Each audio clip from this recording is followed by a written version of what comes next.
He swore he was straight, said it like a promise, firm, certain, unshakable. But that was before the nights we stayed up talking until sunrise, before he looked at me the way he wasn't supposed to, before he bought 2 matching rings and slipped one into my hand with a quiet smile. "Just in case," he said, "you change your mind." This is He Swore He Was Straight, a BL webtoon-inspired love story about friendship, fear, and the moment love becomes impossible to ignore. On-screen keywords: BL webtoon, yaoi manhwa, Korean BL story, emotional romance, slow burn love story, setup, background, 400 words. His name was Han Jae-hyun, tall, athletic, the kind of guy who made heads turn without meaning to. He was in the film club, always behind the camera, rarely in front of it. People said he was mysterious, distant, but I knew better. He wasn't cold, he was careful. And then there was me, Seo-min, 21, literature major, a hopeless romantic who couldn't write a happy ending to save his life. Maybe because I never believed in them. We met because of a rainstorm. He offered me his umbrella outside the university library. I refused. He insisted. By the time we reached my dorm, we were both soaked, laughing, and weirdly comfortable, like 2 people who'd met 1,000 times before. From then on, he was everywhere. Study sessions that lasted too long, coffee runs that turned into hours of talking about movies, dreams, regrets. He'd tease me for reading love poems. I'd tease him for pretending not to like them. And yet, every time he looked at me, it felt like a secret we weren't ready to say aloud. There was only one rule between us, though it was never spoken. Don't cross the line. He was straight. I wasn't. But sometimes, that line felt thinner than air, like one deep breath could erase it completely.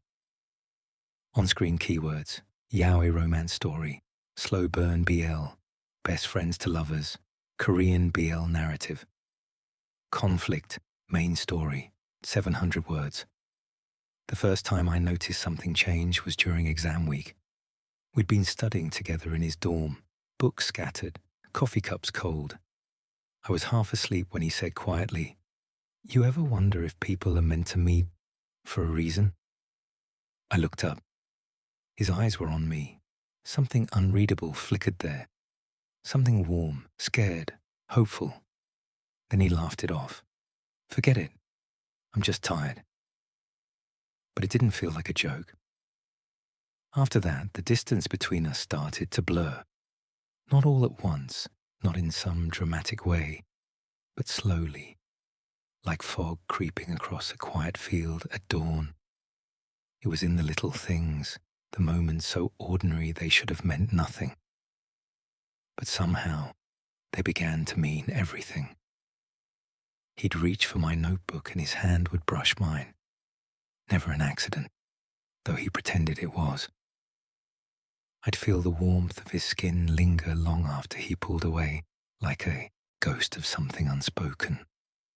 When we walked side by side, our shoulders would touch, not a bump, not a mistake, just a steady, quiet contact that neither of us moved to break. And sometimes, when I caught him staring, he wouldn't look away. He'd hold my gaze for 1 second too long, like he was searching for an answer he was scared to ask. It became a pattern, a rhythm, something only we seemed to hear. I'd tell myself it didn't mean anything. He was just like that, touchy, friendly, protective. Except he wasn't like that with anyone else. Around others, he was loud and teasing, playful in that effortless way that drew everyone in. But around me, he was quieter, softer, almost careful, as if he knew one wrong word could make the whole thing fall apart. There were nights when I'd find him waiting outside the dorm, pretending to check his phone. He'd say he was just out for air, but he'd only breathe easy once I was beside him. We'd walk through the empty courtyard, the city lights flickering against his face, and he'd talk about things he never told anyone, about his parents' fights, the pressure to be perfect, the ache of feeling misunderstood. I'd listen quietly, heart swelling with something I couldn't name. Sometimes his hand would brush mine as we walked. Neither of us said a word. We didn't need to. It was subtle, the shift between friendship and something more, like stepping into water so gradually you don't notice when you're already drowning. One evening, he came over to study. It was raining again, the kind of rain that made everything feel softer, heavier. He sat cross-legged on my bed, hair damp, hoodie clinging to his shoulders. I remember thinking he looked unfairly beautiful, tired but alive, like the storm outside was something he carried inside him too. He caught me staring and smirked. "What?" "Nothing," I said quickly. But he tilted his head, eyes gleaming. "You're a bad liar, you know that. Maybe I just don't like answering dumb questions. Then maybe I should ask smarter ones." His tone was teasing, but his eyes weren't. There was something there, something I couldn't laugh off this time. Later, when he fell asleep on my bed, I sat there for a long time, just watching him. The rain had slowed to a whisper. His face was turned toward me, soft in the dim light. I wanted to memorize him. The curve of his mouth, the way his lashes trembled as he dreamed. It felt wrong, almost, to look at him like that. But it also felt like the most honest thing I'd ever done. He murmured my name in his sleep, quiet, barely there.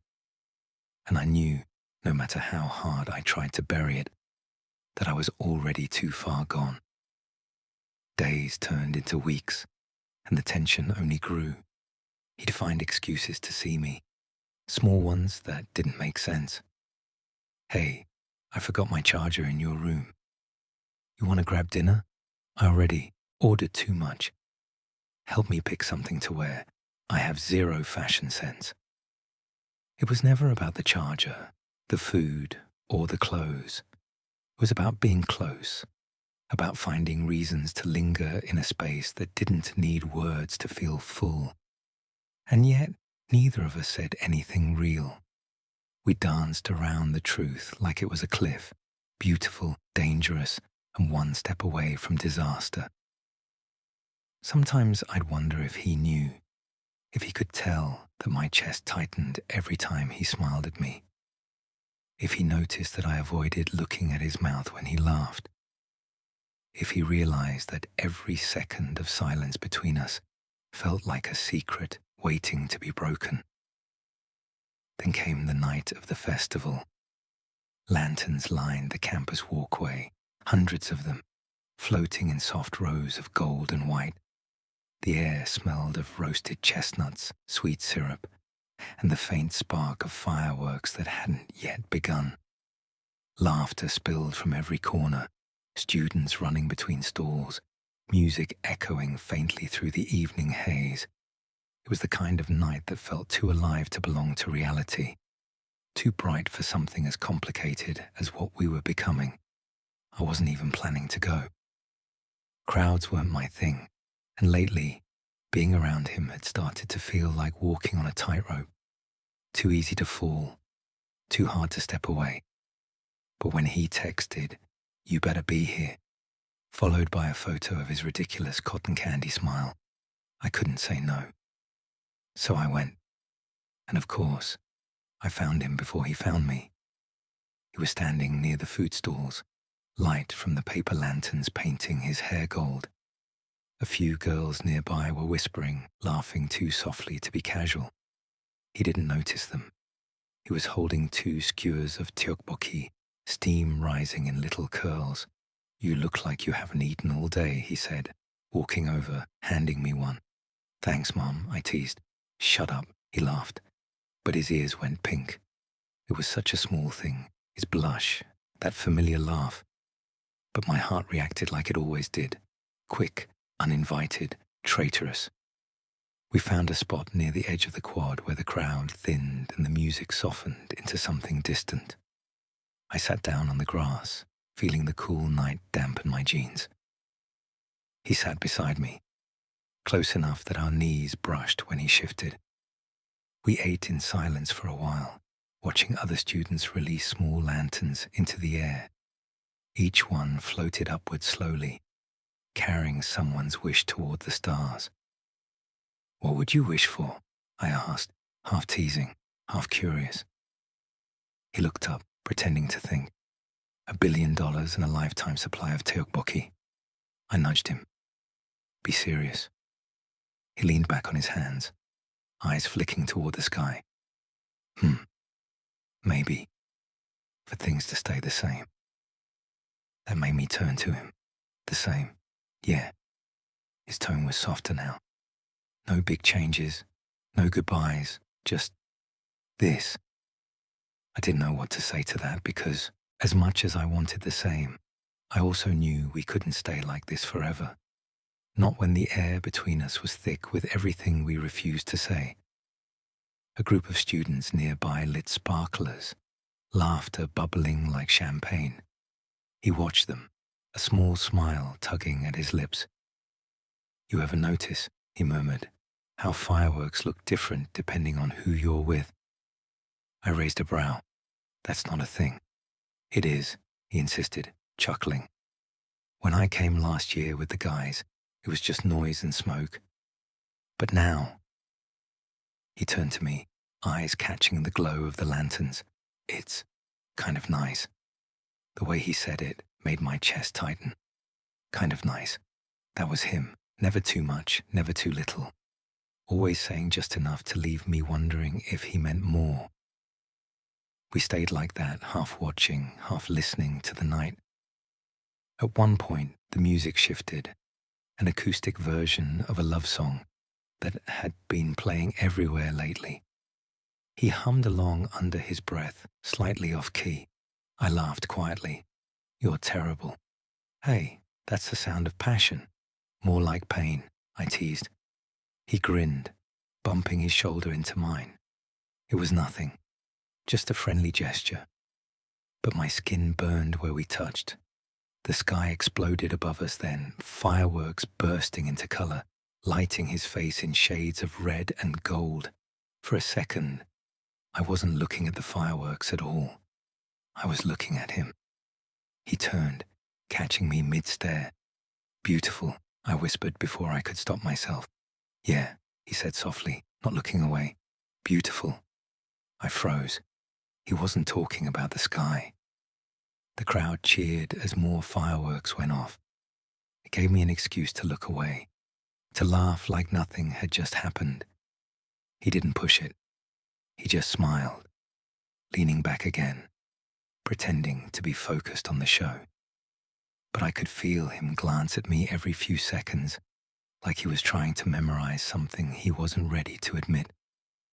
When the fireworks ended, people began to pack up, the night dissolving into gentle chatter and leftover smoke. He stayed still beside me, watching the last spark fade. "Want to walk around?" he asked. I nodded, even though my chest felt too full. We wandered through the rows of emptying stalls, lights flickering, vendors yawning as they packed up. He bought us roasted sweet potatoes and handed me one, still wrapped in foil. "Here, don't burn yourself." "Why are you acting like such a dad tonight?" I joked. "Because you'd forget to eat otherwise," he said. And for a split second, there was something almost fond in his voice, something that made my breath catch. We passed by the wishing wall next, a long board covered with folded paper notes tied to strings. He stopped, reading a few. "Look at this one." Someone wrote, "Please let me marry my crush before graduation." I snorted, optimistic. He smiled. "You should write on." What would I even write? I don't know. Maybe something honest. "That's dangerous," I murmured, half to myself. He looked at me, expression unreadable. Maybe the best wishes are. He bought us drinks from a vending machine, cold sodas that fogged under the lantern light. We sat again, this time on the steps of an old lecture building. It was quieter here, the festival noise now a soft hum in the distance. He sipped his drink, then said, "You know, people think I'm good at talking." "Because you never shut up," I teased. He laughed, but then his tone shifted. "Yeah, but sometimes I don't say what I actually mean." Something in his voice made me look up. He was staring at the ground, thumb tracing the edge of his can. "Like tonight," he continued, "when I said I wanted things to stay the same. That wasn't really true." My heartbeat stuttered. "Then what did you mean?" He hesitated, eyes flicking toward me, then away. "I guess I just don't know how to handle it when things start to change." "Change how?" He met my gaze then, and for a second the world went still. Lanterns flickered. The wind held its breath. "Like this," he said quietly. "Like us." I should have said something. Anything. But my voice wouldn't come. Because in that one moment, every touch, every look, every quiet night came rushing back. And I realized he'd felt it too. He broke the silence first, chuckling nervously. "Forget it. That sounded weird, right?" "Yeah," I said softly. "Weird." But we both knew it wasn't. The walk back to the dorms felt longer than usual. The streets were mostly empty, and the air had that post-festival chill. The kind that makes you wish the night would last just a little longer. At the gate, he stopped. "This was nice," he said. "Yeah," I replied, trying to sound normal. "It was." He looked at me for a moment longer, eyes soft. Then almost without thinking, he reached out, fingers brushing mine. It wasn't a grab, not even a full touch. Just a test, a whisper of something more. I didn't pull away. He smiled faintly. "Good night." "Night," I whispered back. He turned and walked away, hands in his pockets. I stood there, watching him until the distance swallowed him up. Back in my room, I couldn't sleep. Every time I closed my eyes, I saw him. The way the fireworks painted his face, the way his voice softened when he said us. I rolled over, pressing my face into my pillow. My chest hurt in that sweet, stupid way love always does when you try to fight it. And then my phone buzzed. "Minwoo, you looked happy tonight." I stared at the message for a long time. Before I could stop myself, I typed back, "Only because you were there." 3 dots appeared, then disappeared, then appeared again. "Then I'll make sure to be there more often." I didn't reply. I just smiled into the dark, heart racing, knowing that something between us had finally shifted. It wasn't loud, it wasn't dramatic, but it was real. And sometimes, that's how love begins. Quietly, under a sky full of fireworks, with 2 people pretending not to fall. We sat on the grass behind the music stage, away from the crowd. The sound of the festival faded here. Only a faint hum of laughter and distant chatter reached us through the cool night air. The grass beneath us was still warm from the sun, but the wind carried a chill that smelled of smoke, sugar, and something faintly metallic. The scent of fireworks waiting to explode. He stretched his legs out, leaning back on his hands, eyes tilted up toward the dark. The glow from the stage lights caught the sharp line of his jaw, the way the curve of his neck disappeared into the collar of his shirt. The world around us felt suspended, like the night was holding its breath. Then, with a sudden crack, the sky split open, a burst of red, blooming like a flower against the black, followed by another gold this time, spilling light across his face. He didn't flinch. He just smiled faintly, eyes reflecting color after color, like a canvas catching fire. And I I wasn't looking at the sky anymore. I was looking at him.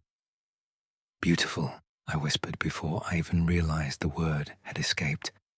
He turned his head, and for the briefest second, I panicked, afraid he'd think I meant the fireworks.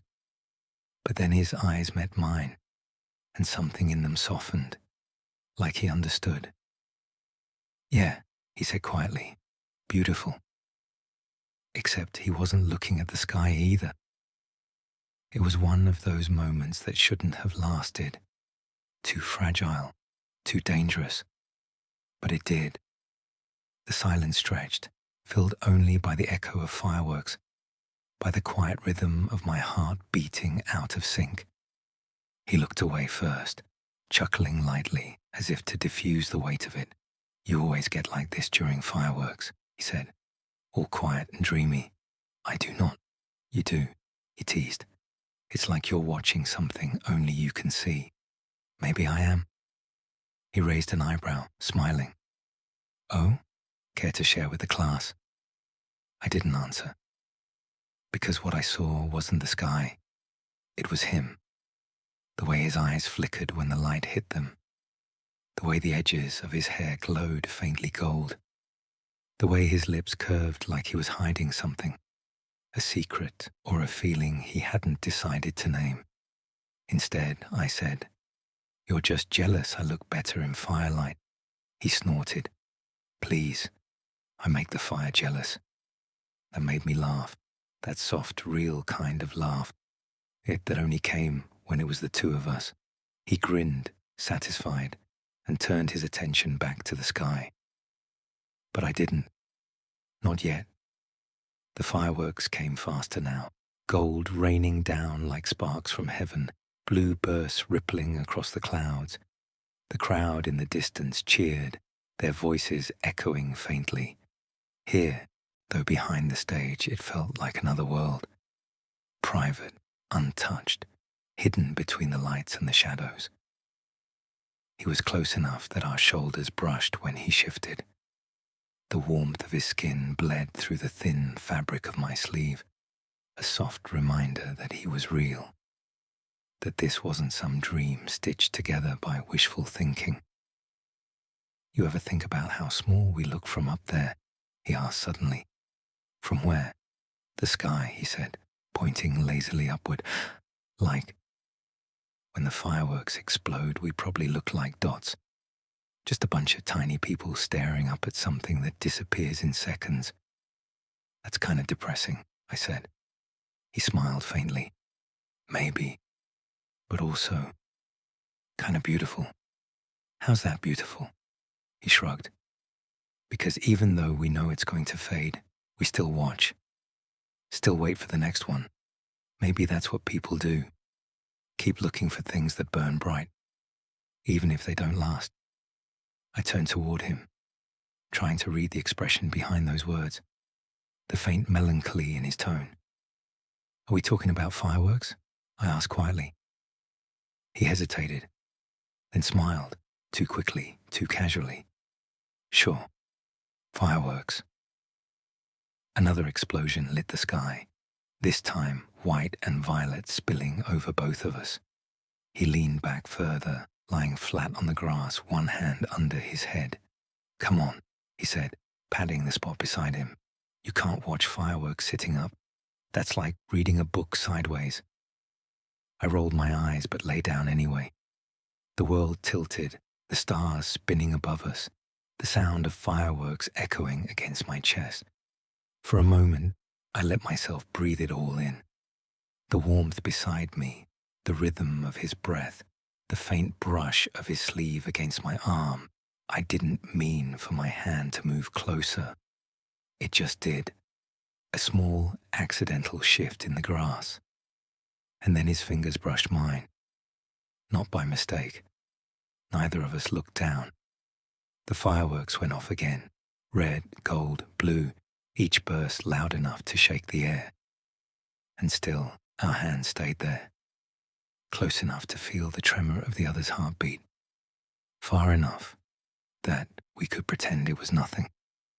My chest felt too tight, like I was holding something inside that wanted to escape, a confession, a question, maybe both. He turned his head slightly toward me, his voice barely audible over the noise. Do you ever wonder if some moments are meant to happen? I swallowed hard. What do you mean? Like, no matter what choices you make, you end up here anyway, in this exact place, at this exact time. I wanted to laugh, to tease him for getting philosophical under fireworks, but I couldn't, because the way he said it, the way his voice dropped, almost trembling, made me realize he wasn't talking about moments. He was talking about us. I think, I began, unsure of where the sentence was going. I think some moments feel like that, like they've been waiting for you. He smiled faintly. Yeah, that's exactly what I meant. The next firework went off too close, and the flash painted his face gold again, his lashes glinting, his lips parting slightly. My heart tripped over itself, and before I could stop it, I whispered, "You're..." He turned his head. "What?" I froze. The word caught between my teeth, too heavy to speak. "Nothing," I murmured. "You've just got something on your face." He laughed, rolling his eyes, smooth. I smiled weakly, but inside, I was screaming at myself because I knew what I wanted to say. "You're beautiful, just like before, just like always." The fireworks finally began to slow, fewer bursts, longer pauses, as if even the sky was catching its breath.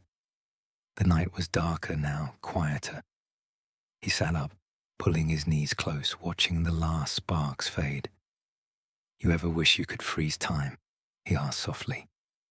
"All the time," I said, "especially now." He turned to me, his expression unreadable. "Yeah, me too." A moment later, a final explosion split the air, a massive burst of gold that rained down like stardust. Reflexively, I looked up, but he didn't. When I glanced back, he was still staring at me. Not subtly, not shyly, just looking, as if he'd already decided something, and the fireworks were just noise now. "What?" I asked, my voice barely a whisper. He smiled, a small, quiet smile that didn't reach his eyes. "Nothing, just trying to remember this. This exact second," he said. "The way the light hits you, the sound of the fireworks, the way you look like you don't even know how much space you take up in my head." My throat went dry. He looked away, laughing it off. "Sorry. That sounded weird, huh?" I wanted to tell him it wasn't weird, that I'd been carrying the same confession, tucked between every glance, every shared silence, every almost touch, but the words refused to come. So instead I said quietly, "Yeah, weird," and we both smiled like liars. When the show ended, the crowd began to cheer somewhere in the distance. The world started moving again, students shouting, music restarting, lights flickering back on. But for us, behind the stage, time still felt heavy. He stood first, brushing off his jeans. "Come on," he said, offering his hand. I took it without thinking. His grip was warm, steady. But when he pulled me up, he didn't let go right away. For a second, our palms stayed pressed together. Then he blinked, smiled, and let go. "Let's go before people start wondering where we disappeared to." "Yeah," I said softly. "Wouldn't want that." We walked back toward the lights side by side, the noise of the crowd swelling around us. Every few steps, our hands brushed, soft, electric, deliberate. Neither of us said anything. Neither of us needed to. Because even though the fireworks were over, something else had started. Something quieter, deeper, and far more dangerous. That night, when I finally lay in bed, the echo of the fireworks still danced behind my eyes, but it wasn't the colors I remembered. It was the way he looked at me under them, like I was the only thing he saw. And maybe, for that moment, I was.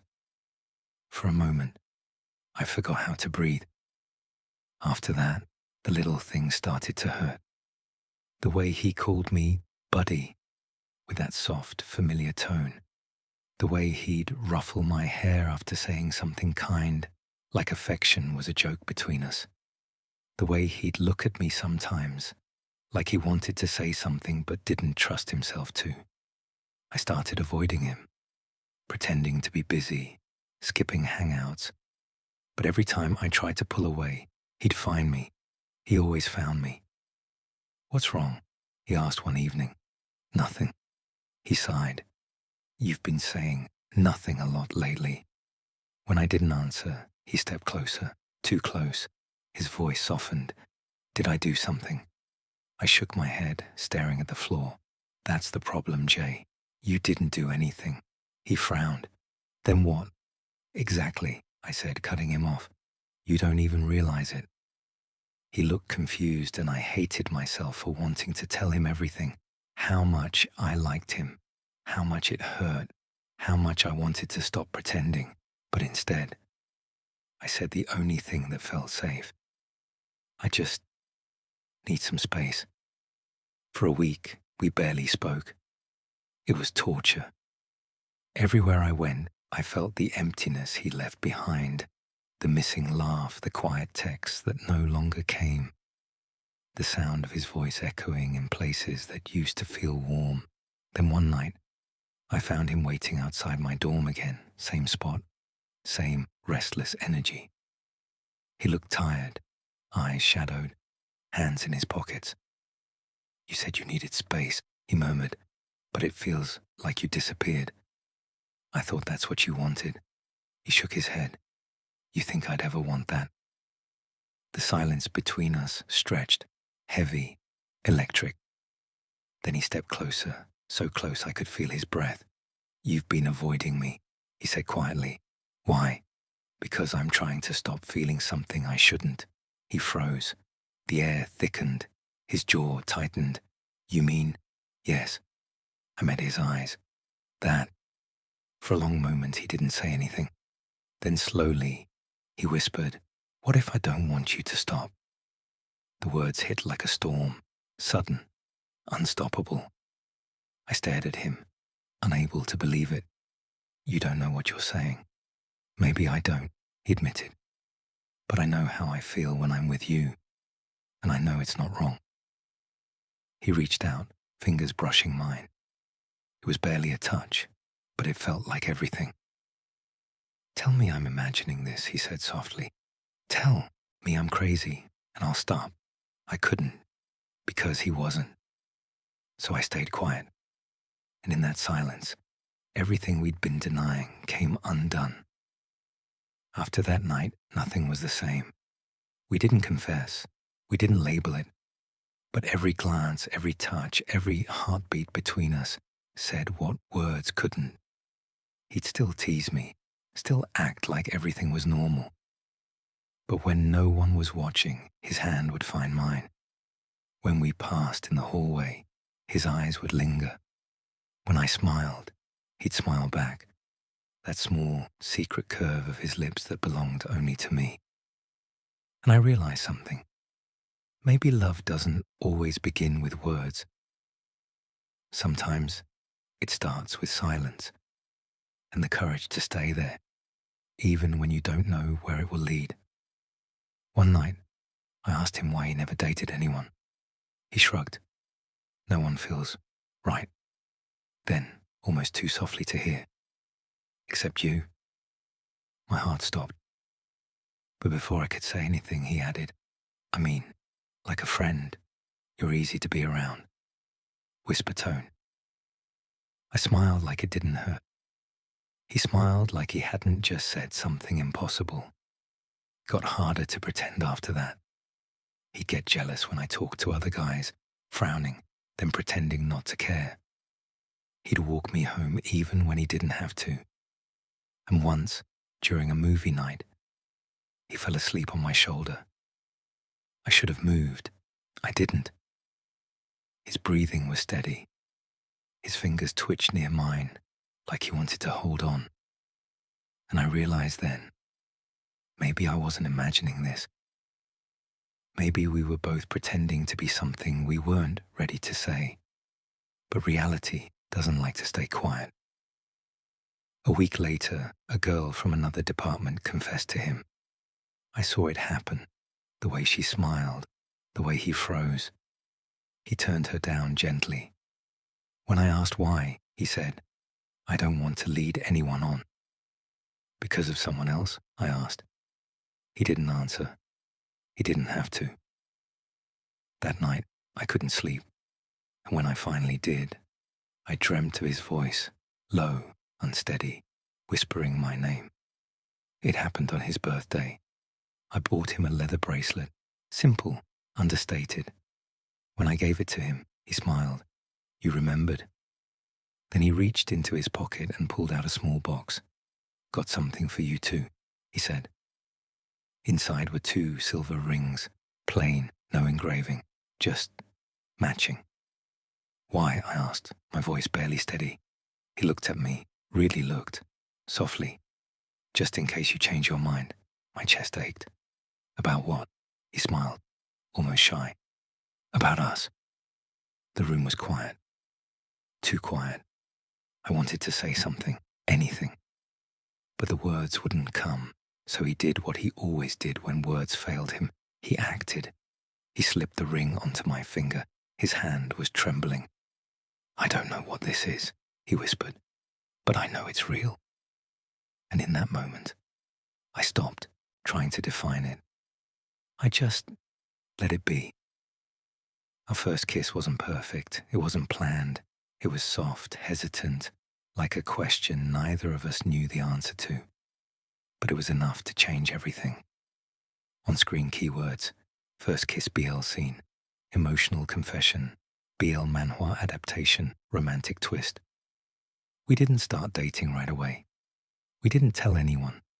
For a while, it was just ours, secret, quiet, unspoken. He still called himself straight. But when his friends teased him about dating, he'd just smile and say, I already found someone who makes me feel enough. The rings stayed on our fingers, sometimes hidden, sometimes not. Not as a label, but as a promise that maybe love didn't need definitions to be real, because sometimes it's not about changing your mind. It's about realizing your heart had already decided. Soft piano, outro playing. What did you think of this story? Sweet, emotional, or heartbreaking? Comment below. Which moment hit you the hardest? And don't forget to subscribe for more BL webtoon stories, yaoi manhwa summaries, and slow burn romance narrations. Check the description for more stories like He Swore He Was Straight and exclusive BL recommendations.